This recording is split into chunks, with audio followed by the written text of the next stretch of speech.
এক যুগ পর মুক্ত পরিবেশে ভোটের উৎসবে দেশ, প্রচার যুদ্ধে প্রার্থীরা উন্নয়নের প্রতিশ্রুতিতে ভোটারদের মন জয়ের চেষ্টা।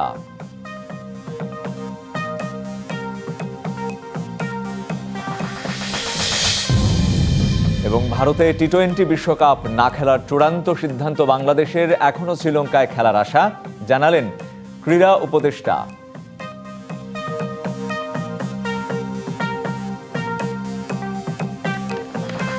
এক যুগ পর মুক্ত পরিবেশে দেশে শুরু হলো ভোটের উৎসব। ত্রয়োদশ জাতীয় সংসদ নির্বাচনের জন্য শুরু হলো মাঠের ভোটযুদ্ধের আনুষ্ঠানিক প্রচারণা। 10 ফেব্রুয়ারি মধ্যরাত পর্যন্ত টানা চলবে ভোটের প্রচার। প্রার্থীরা অবিরাম ছুটবেন ভোটারের দ্বারে দ্বারে। 12 ফেব্রুয়ারি সকাল থেকেই হবে ভোট গ্রহণ। পুরো জাতি অপেক্ষা করছে একটি নির্বাচনের জন্য। সেই নির্বাচনের ভোটের লড়াইয়ের জন্য শুরু হয়েছে আনুষ্ঠানিক প্রচারণা।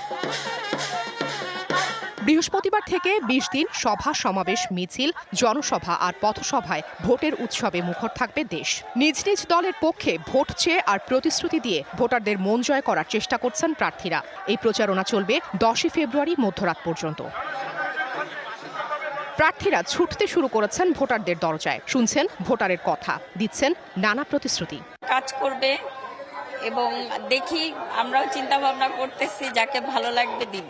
দীর্ঘ 17 বছর মানুষ ভোটাধিকার থেকে বঞ্চিত ছিল। আগামী 12 ফেব্রুয়ারি মানুষ তার সেই ভোটাধিকার প্রয়োগ করবে। আমরা যুদ্ধ পরবর্তী 71-এর পরে 16 আসনে কোনো মন্ত্রী পাই না, ইনশাল্লাহ মন্ত্রী পাবো। প্রচারণা শুরুর দিন ঢাকা 16 আসনে বিএনপির মনোনীত প্রার্থী আমিনুল হক প্রচারণায় নামেন। নেতাকর্মীদের মাঝে আনন্দ, উদ্দীপনা ও নির্বাচনী আমেজ নিয়ে সাবেক এই ফুটবল তারকা বলেন, ভোট নিয়ে মানুষের ভেতরে এখন উৎসবের আমেজ বিরাজ করছে। আপনাদের কাছে আহ্বান করছি যে আপনাদের ভোটের মাধ্যমে আমি আপনার এই পরিবার, আপনার এই সমাজ, আমাদের এই রাষ্ট্রকে আমরা সুরক্ষা এবং নিরাপত্তা দিতে পারবো ইনশাআল্লাহ। এদিকে ঢাকা বিশ্ববিদ্যালয় এলাকায় 3 নেতা কবি কাজী নজরুল ইসলাম ও ওসমান হাদির কবর জিয়ারত করে প্রচারণা শুরু করেছে এনসিপি। শেরে বাংলা, যিনি কৃষক প্রজা পার্টির মাধ্যমে জমিদারি প্রথা উচ্ছেদ করেছিলেন, আমরা এই দুইজনের কবর জিয়ারত করে আমাদের নির্বাচনী যে যাত্রা জাতীয় নাগরিক পার্টির, এটা শুরু করতে যাচ্ছি ইনশাআল্লাহ। এই ঢাকা 8 আসনকে নির্বাচন করেছি আমাদের আনুষ্ঠানিক কার্যক্রম প্রথম শুরু করার জন্য। নির্বাচন অনুষ্ঠিত হোক এটা চাই, সেই নির্বাচনে জয়লাভ করে আমরা সংসদে যেতে চাই। আমাদের সামনে এটাই এখন একমাত্র এজেন্ডা। এবার জাতীয় সংসদ নির্বাচনে ভোটার প্রায় 12 কোটি 77 লাখ। 59টি নিবন্ধিত দলের মধ্যে 51টি দল প্রার্থী দিয়েছে। 12 ফেব্রুয়ারি হবে জাতীয় নির্বাচনের ভোট গ্রহণ। Afrin Anwar, DBC news, Dhaka. সারা দেশে উৎসব মুখর পরিবেশে ভোটের প্রচারণায় প্রার্থীরা নেমেছেন ভোটারদের মন জয়ের যুদ্ধে। প্রার্থীদের আশা, এবার ভোটের অধিকার ফিরে পাবে মানুষ। তবে অবাধ সুষ্ঠু নির্বাচনে শঙ্কাও দেখছেন কেউ কেউ। দীর্ঘ প্রতীক্ষার নির্বাচন, মনোনয়ন লড়াইয়ে উতরে যাওয়ার পর প্রচারের মাঠে প্রার্থীরা। নগরী থেকে গ্রাম, পাড়া মহল্লার অলিতে গলিতে এখন উৎসব মুখর পরিবেশ। ভোটারের দুয়ারে যাচ্ছেন প্রতিশ্রুতির ডালি নিয়ে, চিনিয়ে দিচ্ছেন প্রতীক। চট্টগ্রাম 11 আসনে নির্বাচনী প্রচারণায় বিএনপির প্রার্থী আমির খসরু মাহমুদ চৌধুরী বলেন, এই নির্বাচনের মধ্য দিয়ে নির্বাসনে যাওয়া ভোটের অধিকার ফেরত পাবে জনগণ। বাংলাদেশের মানুষ তার মালিকানা ফিরে পেতে চায়, তার প্রতিনিধি নির্বাচন করতে চায়, তার নির্বাচিত সংসদ দেখতে চায়, সরকার দেখতে চায়, যারা জনগণের কাছে দায়বদ্ধ থাকবে, জবাবদিহি থাকবে। এটা হচ্ছে 1 নম্বরের প্রতিশ্রুতি। রাজশাহীর প্রার্থীরা বলছেন, নির্বাচনী এই ট্রেন কারো থামানোর সুযোগ নেই। অবাধ ও সুষ্ঠু নির্বাচন আয়োজনের প্রত্যাশা সবার। বাংলাদেশ দুর্নীতিতে আকণ্ঠ নিমজ্জিত। আমরা দুর্নীতি দূর করতে চাই, চাঁদাবাজি এবং টেন্ডারবাজি দূর করতে চাই। যারা নির্বাচনের মাঠে আছেন সবাই নির্বাচনী আচরণবিধি মেনে চলার চেষ্টা করব আমরা। লালমনিরহাট 2 আসনে ভোটারদের দ্বারে দ্বারে ঘুরছেন জনতা দলের চেয়ারম্যান শামীম কামাল। তবে গণসংযোগে আচরণবিধি লঙ্ঘনের অভিযোগ জামায়াত মনোনীত প্রার্থীর। টোটালি আচরণবিধি লঙ্ঘন করে এই বিলবোর্ড নির্মাণ করেছে, যেটি রঙিন বিলবোর্ড হবে না। এই বিলবোর্ড হওয়ার শর্ত হলো সাদা কালো হতে হবে। খুলনার ডুমুরিয়ায় গণসংযোগ করেন জামায়াতে ইসলামীর সেক্রেটারি জেনারেল অধ্যাপক মিয়া গোলাম পরওয়ার। তার আশঙ্কা, কালো টাকার ছড়াছড়ি ও সন্ত্রাসী কর্মকাণ্ড সুষ্ঠু নির্বাচনের পথে প্রতিবন্ধকতা সৃষ্টি করতে পারে। আমরা ওয়ারিড হচ্ছি যে এই পরিবেশ নির্বাচন পর্যন্ত থাকবে কিনা। কিছু সংখ্যক চেনা কালো টাকার মালিক সন্ত্রাসীরা তারা কর্তৃত্ব এবং ক্ষমতাকে শক্তিকে প্রয়োগ করে যদি জনগণের এই রায়কে কেড়ে নিতে চায়, তো আমি গণসংযোগে যেটা টের পাচ্ছি যে তারা এবার সেটা প্রতিরোধ করবে ইনশাআল্লাহ। ফেনীর কেন্দ্রীয় বড় জামে মসজিদ প্রাঙ্গণ থেকে প্রচারণা শুরু করেন এবি পার্টির চেয়ারম্যান মুজিবুর রহমান মঞ্জু। ভোটের মাঠে সরব বিএনপি, জামায়াত সহ অন্যান্য প্রার্থীরাও। আমরা জাতীয়ভাবে রাষ্ট্রকে যদি পরিবর্তন করতে না পারি, রাষ্ট্রের গুণগত পরিবর্তন না হলে কোনো একটা স্থানীয় এলাকার উন্নয়ন এটা খুব বড় কিছু ম্যাটার করে না। জাতীয় স্মৃতিসৌধে ফুল দিয়ে সাভারের নির্বাচনের আনুষ্ঠানিক প্রচারণা শুরু করেছেন ঢাকা 19 আসনে এনসিপির প্রার্থী দিলশানা পারুল। যে সাভার আশুলিয়াবাসীর জীবনমানটা উন্নয়ন করতে হবে। সাভার এবং আশুলিয়াতে যে সন্ত্রাস, দখলদারিত্ব এবং যে চাঁদাবাজি হয়, এটা আমার প্রথম ম্যান্ডেট, সেটা বন্ধ করতে হবে। ভোটের পরিবেশ উৎসবমুখর করে তুলতে সবার জন্য লেভেল প্লেইং ফিল্ড নিশ্চিতের দাবি প্রার্থীদের। Habibur Rahman, DBC news desk.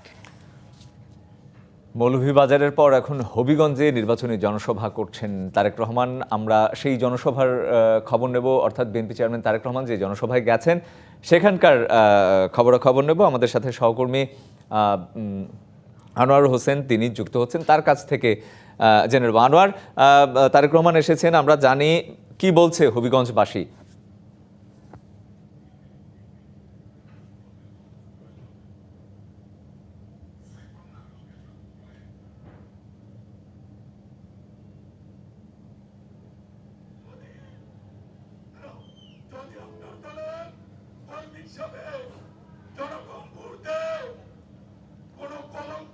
Ranjan, আপনি নিশ্চয়ই জানেন, সেই জায়গা থেকে বলি যে এই যে বিএনপির যে আজকের যে নির্বাচনী প্রচারণা, মূলত যদি বলি যে মূল যে আনুষ্ঠানিক শুরুটি সেটি বিএনপি চেয়ারম্যান তারেক রহমান, সেটি সিলেটের যে আলিয়া মাদ্রাসা যে মাঠ, সেই মাঠে যে সমাবেশ, সেই সমাবেশ থেকেই কিন্তু মূলত শুরু হয়েছে।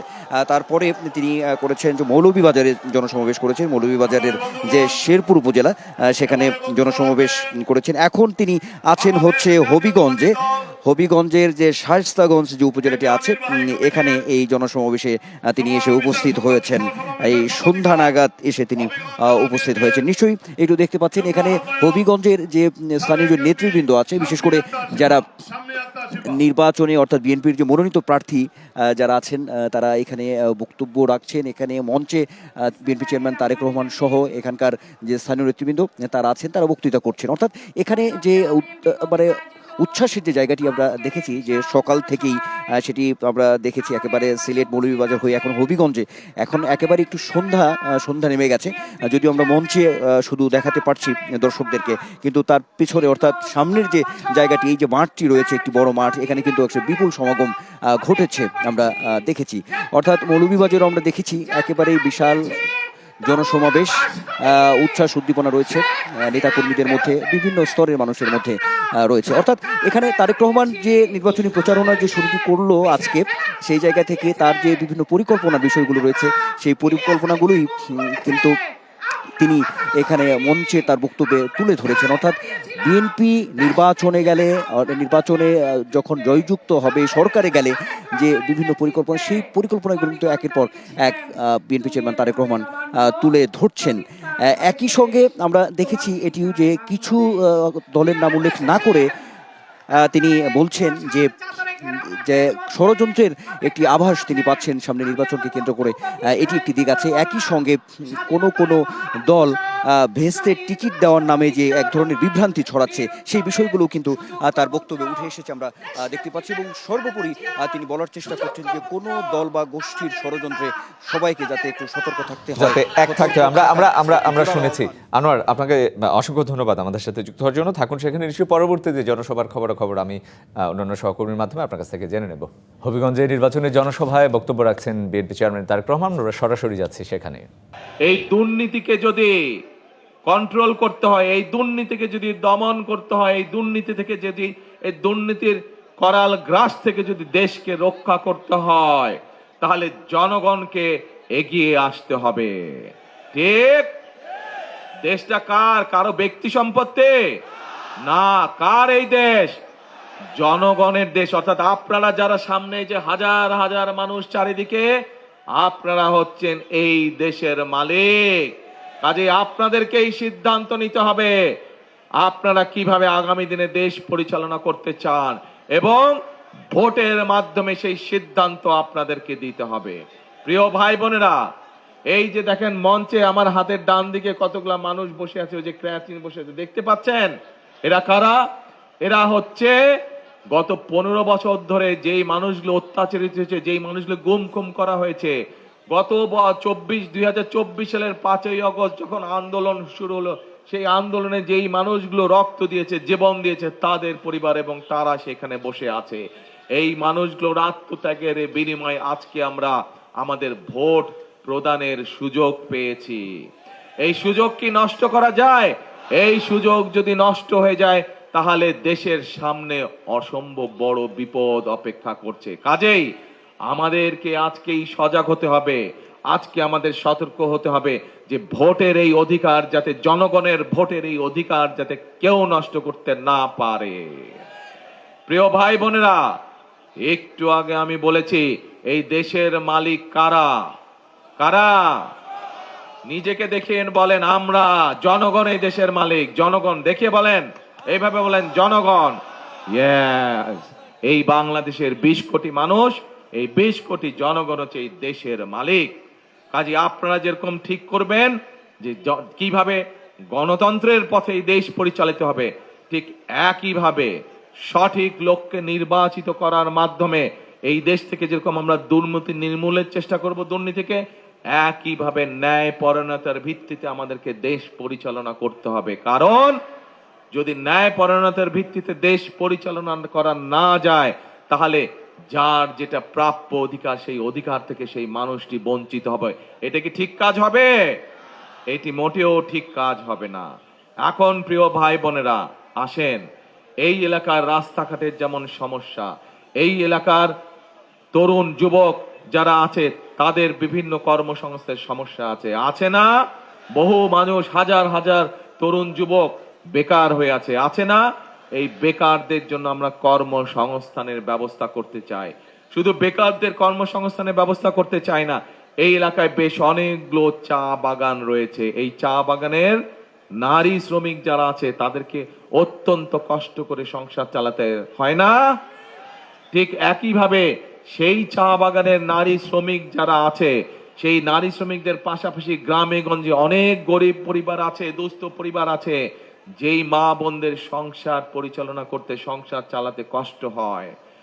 আপনারা ইনশাল্লাহ আগামী দিনে এই 12 তারিখের নির্বাচনে আপনারা যদি ধানের শীষকে ইনশাল্লাহ জয়যুক্ত করেন, তাহলে আমরা বিএনপি সরকার গঠন করলে প্রত্যেকটি পরিবারের মায়ের কাছে, প্রত্যেকটি পরিবারের গৃহিণীর কাছে আমরা এরকম একটা ফ্যামিলি কার্ড নিয়ে যেতে চাই, দিতে চাই তাদেরকে আমরা এটি দিতে পারি, যাতে করে তারা সরকার থেকে কিছু সুযোগ সুবিধা পায়, যেই সুযোগ সুবিধার ফলে তারা সুন্দরভাবে, স্বাবলম্বীভাবে সরকার পরিচালনা করতে পারে। তারা এই যে আমাদের মা বোনদের জন্য এই সুবিধাটা যে আমরা দিতে চাই, এটার যে পরিকল্পনা করেছি, আপনারা কি মনে করেন এই পরিকল্পনার সঠিক? বুঝলাম না, কি বললেন? সঠিক? হাতটা তুললে তাহলে জোরে